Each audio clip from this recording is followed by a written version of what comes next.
Hi friends, എല്ലാവർക്കും ട്രീയിലേക്ക് സ്വാഗതം. അപ്പോൾ ഇന്നത്തെ വീഡിയോയിൽ നമ്മളൊരു സെൽഫ് റൊട്ടേറ്റിംഗ് ലാൻഡേൺ ആണ് ഉണ്ടാക്കാൻ പോകുന്നത്.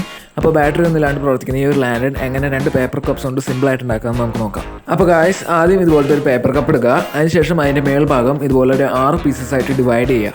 അതിനുശേഷം വീഡിയോ കാണുന്ന പോലെ ആ ഓരോ പീസസിൻ്റെ കോർണേഴ്സിൽ നിന്നായിട്ട് പേപ്പർ കപ്പിൻ്റെ സൈഡുകളിലേക്ക് ഇതുപോലെ ലൈൻസ് വരയ്ക്കുക. ഈ ലൈൻസ് എല്ലാം ഈക്വലി സ്പേസ്ഡ് ആയിട്ട് വരയ്ക്കാൻ വേണ്ടിയിട്ടാണ് നമ്മൾ ടോപ്പ് സൈഡ് 6 പീസസ് ആയിട്ട് ഡിവൈഡ് ചെയ്ത് അങ്ങനെ മൊത്തം ഒരു 6 ലൈൻസ് സൈഡുകളിലായിട്ട് ഇതുപോലെ വരയ്ക്കാൻ പറ്റും. അതിനുശേഷം നമ്മൾ വരച്ച ലൈൻസിനെ തമ്മിൽ ജോയിൻ ചെയ്തുകൊണ്ട് ഇതുപോലെ ലൈൻസ് വരയ്ക്കുക. ഇതിപ്പോൾ പേപ്പർ കപ്പിൻ്റെ ചുറ്റുമായിട്ട് ഇതുപോലെ വരച്ചെത്തിക്കണം. അതിനുശേഷം നേരത്തെ വരച്ച ലൈൻസിലൂടെ നിങ്ങൾ വീഡിയോ കാണുന്ന പോലെ ഇതുപോലെ കട്ട് ചെയ്യുക.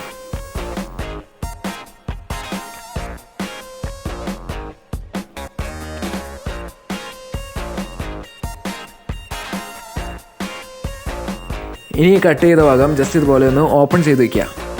അപ്പോൾ ഇതുപോലെ ഒരു 6 ഓപ്പണിങ്സ് കൂടി പേപ്പർ കപ്പിന് ചുറ്റും ഇതുപോലെ ഉണ്ടാക്കുക. നമ്മൾ ഈ ഒരു ഓപ്പണിങ്സ് ശരിക്കും ഉണ്ടാക്കുന്നത് ഈ ഒരു ലാൻഡേണിൻ്റെ ഒരു പ്രൊപ്പല്ലർ പോലെ വർക്ക് ചെയ്യാൻ വേണ്ടിയാണ്.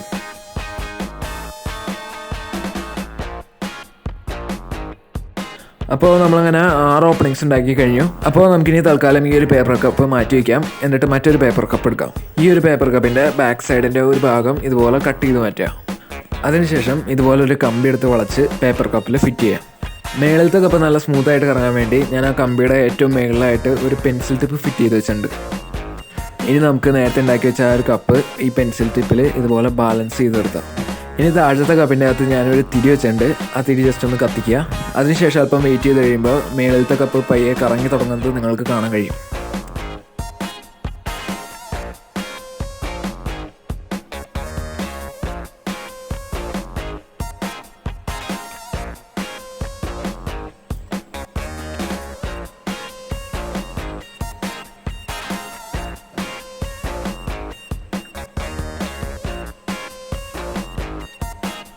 അപ്പോൾ ഗായ്സ്, ഈ ഒരു സെൽഫ് റൊട്ടേറ്റിംഗ് ലാൻഡേൺ നിങ്ങൾക്ക് എല്ലാവർക്കും ഇഷ്ടപ്പെട്ടെന്ന് വിചാരിക്കുന്നു. ഇഷ്ടപ്പെട്ടു കഴിഞ്ഞാൽ ലൈക്ക്, കമൻറ്റ്, സബ്സ്ക്രൈബ്. അപ്പോൾ മറ്റൊരു വീഡിയോ കാണാം. അതുവരെ ബൈ ബൈ.